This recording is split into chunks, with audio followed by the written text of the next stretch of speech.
It's just a cold. You'll be fine if you sleep it off. I couldn't believe what my husband had just said.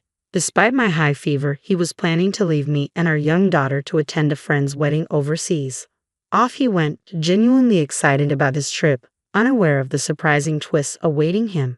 My name is Allison. I'm a 35-year-old stay-at-home mom, living with my husband David and our 5-year-old daughter Misty. Misty adores picture books and is a sweet, kind-hearted girl who fills our home with laughter. She is my pride and joy. David is a social butterfly, well-versed in various hobbies and always full of entertaining stories. He was the man I was proud to marry, and I believed that our union would bring eternal happiness. In the beginning, our married life was blissful.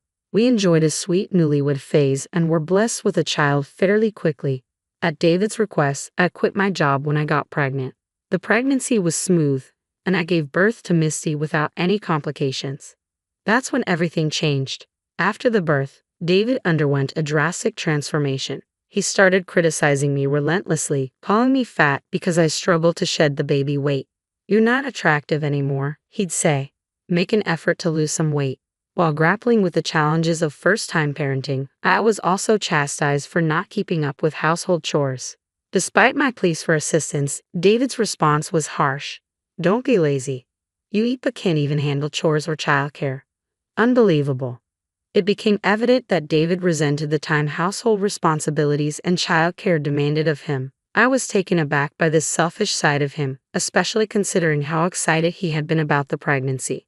Whenever I mustered the courage to ask for help, David would complain to neighbors and relatives, portraying me as negligent and incompetent, which left me feeling humiliated and afraid to confront him. However, the most significant problem was money. Before Misty arrived, we both contributed to a joint account and spent the rest as we pleased. Once she was born, David took charge of finances since I no longer had an income. Unfortunately, he provided very little for our living expenses. On one occasion, he insisted I manage with just $300 for all three of us. This caused me immense stress, affecting my ability to produce enough breast milk, forcing us to rely on formula. Between formula and diapers alone, $300 was woefully inadequate. Desperate to save money, I started cooking budget meals, but David's response was anything but supportive. He would angrily criticize the food, saying, "Don't serve me this cheap-smelling food." When I suggested finding a job to contribute financially, he belittled me, claiming, "You can't handle housework, let alone a job and raising a child. You're just planning to slack off and make me do everything. Manage with the money I give you." David vehemently opposed the idea of me working, perhaps fearing it would increase his household responsibilities. Now that Misty is 5 years old, David seems to have lost interest in her. He often ignores her attempts to engage with him, opting instead to immerse himself in his phone. I had believed that marrying David would create a happy family, but I was mistaken. Witnessing Misty's disappointment as David ignores her and refuses to play with her breaks my heart. Then, one day, I discovered that David had used the money we had saved for Misty's education. As I am not working, I worry that we are barely scraping by each month. David is responsible for managing our finances, yet he refuses to disclose our savings or expenditures. I suspect we may not be saving at all and could be running a deficit each month, prompting him to dip into the education fund. When I confronted David about it, he adamantly refused to explain how he had spent the money. Finally, he snapped, "I earned this money. How I spend it is my business. You and Misty eat because of me, so stop complaining." Despite my repeated attempts to discuss the matter, David remained obstinate, and our conversations led nowhere. Then David dropped a bombshell. A friend invited me to their wedding overseas. I was stunned. Even if his friends covered some travel expenses, going abroad would still be a significant financial strain. We were already struggling to afford Misty's education, so how could we possibly afford an overseas trip? I tried to discuss this with David, but he brushed off my concerns and began making arrangements for the trip. Divorce crossed my mind briefly, but the thought of Misty having only one father held me back. I couldn't bear to take that away from her. The day before David was set to leave, I was hit with a high fever. It had been years since I last had a fever, and this was the first time as an adult. I was plagued by headaches, nausea, dizziness, and body aches that clouded my senses. "Could you please consider skipping the wedding? I'm really struggling with this fever," I asked weakly. David chuckled dismissively, saying, You'll be fine if you sleep it off. His tone carried an edge of impatience as he added, stop being so needy. Handle it yourself. You can't even manage yourself, and you're not even working. Desperate, I pleaded, could you at least get some food for Misty? She hasn't eaten properly since yesterday. Exhaling heavily, David replied, I don't have time for that, and I don't want to catch anything. I'm staying in the hotel tonight. With that, he left us behind to attend the overseas wedding. At that moment, suffering from a high fever, I had made a decision. For Misty's sake, I knew I had to let go of someone as selfish as David. 5 days later, David returned home in high spirits. I'm back. Why are Mom and Dad here? David's parents were sitting in the living room. They remained silent. What's going on? Where's Allison? It was Misty who answered David's question. Mom is in heaven now. What? What are you talking about? David, thinking Misty was joking, burst into laughter. His parents shook their heads in disbelief. You've made a terrible mistake. It's too late now, his father finally said. David looked bewildered, struggling to understand the weight of their words. Did Allison really die from that high fever? David muttered to himself as he watched his parents leave the house with Misty. She waved at him, but as usual, he ignored her. His parents got into the car and drove away. That was the plan. My parents and I were quietly waiting in the kids' room. I had my phone connected to my in-laws and was monitoring the living room through a hidden camera on my computer. Nearby, my sister stood ready to pick up Misty, shielding her from hearing things she shouldn't. Only my in-laws remained in the car. During David's time overseas, I had informed both sets of parents about his appalling behavior. I had been contemplating divorce, but I knew he would resist paying alimony or child support. Thus, I sought their support in revealing the truth for the divorce proceedings. I had told Misty she might not see David again, and when she expressed a desire to say goodbye, I arranged for my in-laws to be present in the living room. Remarkably, Misty didn't protest the possibility of not seeing her father again. Even at her young age, she seemed to understand that her father wasn't treating her well. From now on, I would have to focus on Misty's well-being above all else.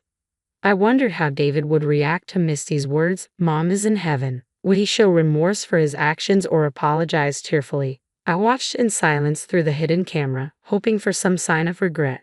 Instead, David did something unexpected. He made a phone call, his voice filled with elation. Brianna, I don't have all the details yet, but it looks like my wife is gone.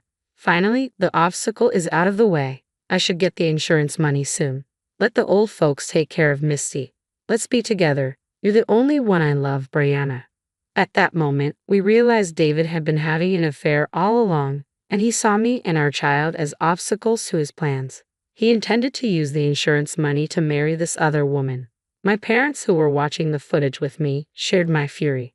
Meanwhile, my in-laws, who were on the phone with us, had also heard David's call and were equally incensed. I signaled to both sets of parents, and together we stormed into the living room where David stood, shocked to see us. Wait, Allison, but I thought you were in heaven, he stammered, trying to explain himself. I couldn't hold back my laughter at David's ignorance. Heaven is what Misty calls her room. It's filled with sky blue sheets and white pillows. You wouldn't know because you never bother talking to her. Wait, really? I thought. Well, never mind. David stumbled, unaware that we had overheard his phone call and trying to backtrack, but it was futile. Enough with the excuses. We've been watching you on a hidden camera. You abandoned your sick family to attend a wedding, and you've been having an affair. I confronted him firmly. No, it's not like that. I haven't. David attempted to defend himself, but I cut him off. No more lies. The decision is made. We're getting a divorce, and I'll be pursuing alimony and child support, so get ready, I declared. My father-in-law erupted in anger, his face flushed. If you go through with this, don't ever show your face here again. You're no longer our son, he shouted vehemently. Immediately following that, David's cell phone rang, filling the room with his distinctive ringtone. David made no move to answer, so I picked up his phone to see who it was. The caller was Brianna, David's mistress. Without hesitation, I answered the call and put it on speaker so everyone present could hear. Hello? What was that about earlier? Living together was just a joke, right? I have a fiancé, so stop deluding yourself. I can't be with someone so clueless. Don't contact me again. Brianna's voice rang through the room before she hung up abruptly. David, now rejected by his mistress as well, went pale and fell to his knees, pleading for forgiveness. I'm sorry. Please forgive me. If my family disowns me, you're the only one I have left. And I can't afford to pay alimony or anything like that. I've already spent so much on Brianna during this trip. David started rambling unprompted, as if attempting to explain himself. I gave him a stern glare. So you didn't attend a wedding. You left your family behind for a romantic getaway. Well, David faltered, unable to find words to justify his actions. I couldn't believe he would abandon us and incriminate himself by admitting to an affair. I questioned why I had ever married such a fool. I should have divorced him much earlier. Watching David stumble over his words, I resolved to focus on moving forward with my life, just Misty and me. Later, I checked David's phone and discovered numerous photos and videos from his trip with his mistress. It was evident that his story about attending a friend's wedding was a complete fabrication. Armed with this evidence, I consulted a lawyer and initiated divorce proceedings, seeking rightful compensation and child support. The lawyer conducted an investigation, including a visit to Brianna, who supposedly worked at a nightclub. During the inquiry, Brianna claimed she was merely entertaining an older man as part of her job, but David stubbornly insisted they were in love, causing a significant uproar. It became undeniable that David had been financially supporting Brianna, which explained why he had been stingy with her living expenses and even dipped into Misty's college fund. David's life spiraled into misery, burdened by debts from his extravagant spending and the financial fallout of our divorce. His troubles compounded when news of his affair and lavish trips surfaced at his workplace, leading to a loss of respect and standing among his colleagues. Ironically, the nightclub where Brianna worked turned out to be a popular haunt for David's coworkers, leading to a dramatic confrontation between them. Some of David's colleagues witnessed the scene, spreading gossip throughout the company about his indiscretions. It seemed David confronted Brianna unaware that she was engaged, adding to the spectacle. It was pathetic how easily he let himself be manipulated by a young woman.